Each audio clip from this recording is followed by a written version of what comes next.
अल्लामा इकबाल को अगर पता होता कि मुमलिकत खुदादाद के पठानों ने पाकिस्तान की बच्चियों की बजाय इंडिया और चाइना की लड़कियों से शादियां करनी हैं, तो शायद वो उस रात कोई फिल्म देख लेते और पाकिस्तान का ख्वाब ना देखते। इंडियन लड़की अंजू के पाकिस्तान आने के बाद अब एक चाइनीज लड़की ची चू आ भी बाजोड़ एजेंसी पहुंच गई है। पहले पाकिस्तान ने इंडिया के साथ गोल 1-1 से बराबर कर दिया था, लेकिन चाइना की एंट्री के बाद ये सीरीज टूर्नामेंट में बदल गई है, जिसको 3 मुल्की यमन कटीटा सीरीज का नाम दिया गया है। मेजर सीमा के पाकिस्तान से जाने के बाद पठान भाइयों ने पाकिस्तान की इज्जत के लिए मोर्चों को संभाल लिया है और धड़ाधड़ फॉरेनर बच्चियों का स्टॉक इकट्ठा करना शुरू कर दिया है। लेकिन इन पठान भाइयों से गुजारिश है कि हमारा असल मुकाबला चाइना नहीं बल्कि के बच्चे नहलाने वाले डोंगे यानी इंडिया से है।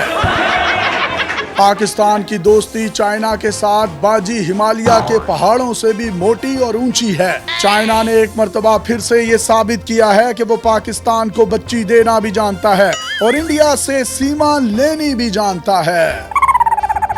अभी इंडिया और चाइना से 2 अनटच बच्चियां पाकिस्तान पहुंची ही थी कि इकबाल के एक और शाहीन, जिसका ताल्लुक भी पख्तून कबीले से है, उससे शादी करने के लिए अमेरिकन लड़की निकोली भी KPK पहुंच गई है। इतनी कसीर तादाद में फौरन बच्चियों के पाकिस्तान में आने से पाकिस्तान की दरामदात में बेतहाशा इजाफा हुआ है, जबकि तारीख गवाह है कि पाकिस्तान की बरामदात दरामदात से इंतहाई कम है। यही वजह है 3 बच्चियां दरामद और 1 बच्ची पाकिस्तान से बरामद हुई। चाइना, इंडिया और अमेरिका ने पाकिस्तान को तीनों तरफ से घेर लिया है और यूं महसूस हो रहा है कि रजिया गुंडों में फंस चुकी है।